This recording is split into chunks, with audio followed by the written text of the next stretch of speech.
देश में अनेक जगहों से ये खबरें आ रही हैं कि बेवजह सैकड़ों लोगों के नाम मतदाता सूची से काटे जा रहे हैं। अनेक लोगों को मतदान देने के अधिकार से वंचित किया जा रहा है और वोटर लिस्ट के अंतिम प्रकाशन से पहले बहुत सारी गड़बड़ियां सामने आ रही हैं और कांग्रेस पार्टी ने, तमाम लोगों ने, नेताओं ने इस बात को रेखांकित किया है। निर्वाचन आयोग की जिम्मेदारी बनती है कि निष्पक्षता से इस पूरी कार्रवाई को अंजाम दें और हमने एसआईआर में सारे बेलियों को प्रेरित किया और मुझे खुशी है कि हमारे कार्यकर्ता सही से मौजूद हैं। बावजूद उसके अनेक जिलों से ऐसी खबरें आ रही हैं कि वोटर लिस्ट के अंदर फॉर्म नंबर 7 जमा कराकर जो वाजिब मतदाता हैं उनके नाम काटे जा रहे हैं और राजनीतिक भावना और दुर्भावना को मन में रखते हुए इस प्रकार का काम किया जा रहा है। और जो वोटर्स के नाम कटने का सवाल है फॉर्म नंबर 7, उसमें प्रशासन अगर जानबूझ के पक्षपात करेगा उसका कड़ा विरोध कांग्रेस पार्टी करेगी। हम नहीं चाहते किसी भी भारत के नागरिक का जिसको मतदान देने का अधिकार है उसे वंचित रखा जाए और ऐसा अनेक जगहों पे किया गया है। कांग्रेस पार्टी ने इस बारे में आपत्ति दर्ज भी की है, दिल्ली में करी है, जयपुर में करी है। सारे विकल्प खुले हैं। मैं यही चाहता हूं कि हमारे प्रदेश के अंदर जब तक परंपरा रही है कि निर्वाचन आयोग निष्पक्षता से काम करे, बिना पक्षपात के अपनी कार्रवाई को अंजाम दे, वो बना रहना चाहिए।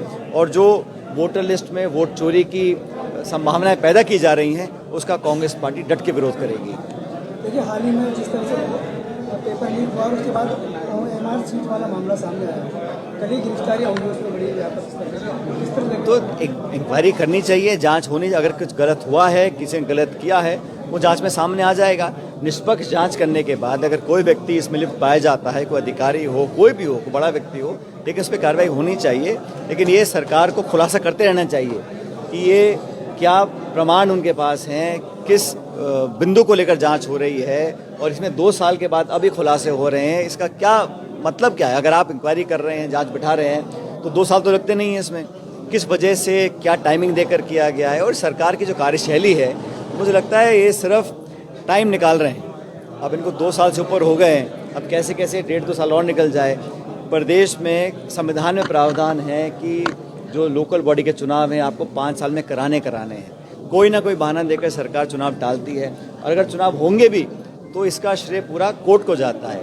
हाई कोर्ट का आदेश आता है तब जाके सरकार हलचल में आती है। बाकी इनका कोई मन ना तो चुनाव कराना, नगर पालिका का चुनाव कराना चाहते हैं ना पंचायत चुनाव कराना चाहते हैं। ये तो अफसरों के माध्यम से शासन करना चाहते हैं लोकल बॉडीज के ऊपर भी। वर्तमान सरकार जो भाजपा की है उसमें भी चतुर्थ श्रेणी को लेकर घोटाले की बात सामने आ रही है। बहुत सारे आरोप लग रहे हैं तो सरकार को खुलासा करना चाहिए। पिछले कार्यकाल में जो हुआ उसकी अब जांच करें, कोई आपत्ति नहीं है। लेकिन आपके नाक के नीचे जो आरोप लग रहे हैं, जो लोग प्रमाण दे रहे हैं, जो मीडिया में आ रहा है, उस पर भी जांच करनी चाहिए ना। गलत है, किसी की सरकार में भी काम हो तो ये सरकार को अपने कार्यकाल में 2 साल में जो अब तक भर्ती हुई हैं, जहाँ पे जैसा आपने कहा लोग आरोप लगा रहे हैं, उसकी भी जाँच करनी चाहिए और जल्द करनी चाहिए। विधायक घोष वाले मामले में जिस तरह से पूरी स्टिंग ऑपरेशन सामने आया अखबार का, उसके बाद बीजेपी के पार्टी और सरकार के एक नाटक, बीजेपी के जो प्रदेश अध्यक्ष है उन्होंने कहा कि वो तो एक नाटक है। वो क्या कहते हैं मैं इस पर टिप्पणी नहीं करना चाहता हूँ, लेकिन ये बात सच है कि राजनीति में पारदर्शिता और ईमानदारी बहुत महत्वपूर्ण है और सभी नेताओं व्यक्तियों को इसकी पूरी पालना करनी चाहिए। भाजपा हिंदू राष्ट्र की बात करती है, लेकिन माघ मेले में जिस तरह का हाई वोल्टेज ड्रामा देखने को मिला, भाई जो लोग हिंदू धर्म के संरक्षक हैं वही धर्मात्माओं को, साधु महात्माओं को, शंकराचार्यों को इस तरह जलील करते हैं। उनको रोने पर मजबूर कर दिया, उनको एक तरह से गिरफ्तारी कर लिया। और इस प्रकार क्योंकि वो कोई व्यक्ति अगर उनकी राजनीतिक सोच से सहमत नहीं है तो उसको फिर वो मजा चखाने में लग जाते हैं। अब पावन अवसर पर इतने सारे श्रद्धालु वहाँ पर थे और शंकराचार्य के साथ जो किया वो बड़ा आपत्तिजनक है। इस प्रकार का व्यवहार इसलिए किया गया क्योंकि वो उनकी राजनीति से सहमत नहीं है।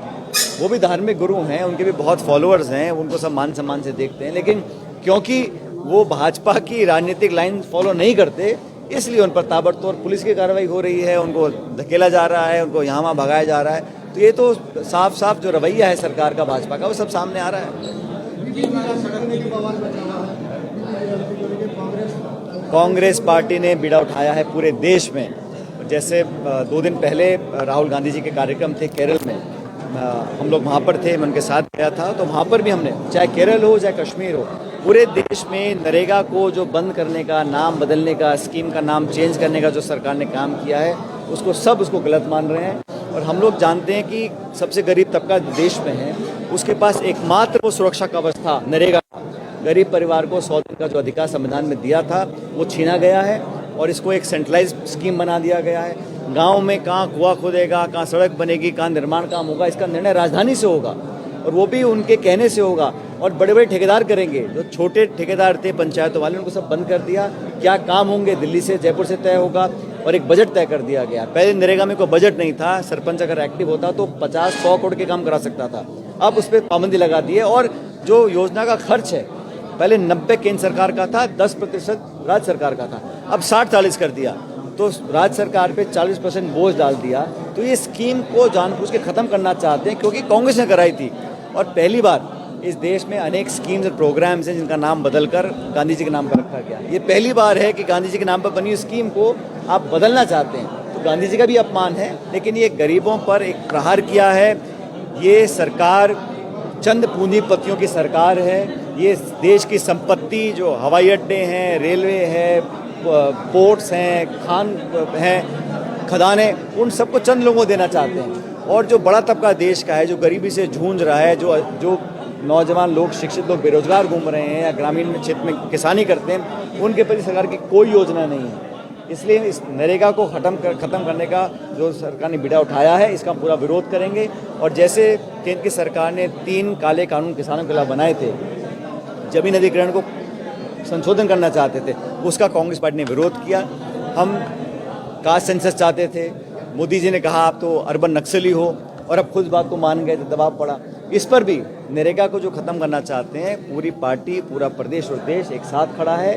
गरीब किसान के अधिकार के लड़ते रहेंगे और नरेगा को खत्म नहीं होने। सर, बीजेपी का आरोप है कांग्रेस में ना राम के नाम से परेशानी है और ये राम के नाम से ही ना विरोध कर रहे हैं, बीबी राम की। आप सब जानते हो, सबसे ज़्यादा जो राम का नाम लेता है वो मैं लेता हूँ। राम राम सा कितनी बार करता हूँ मैं दिन में, सब जानते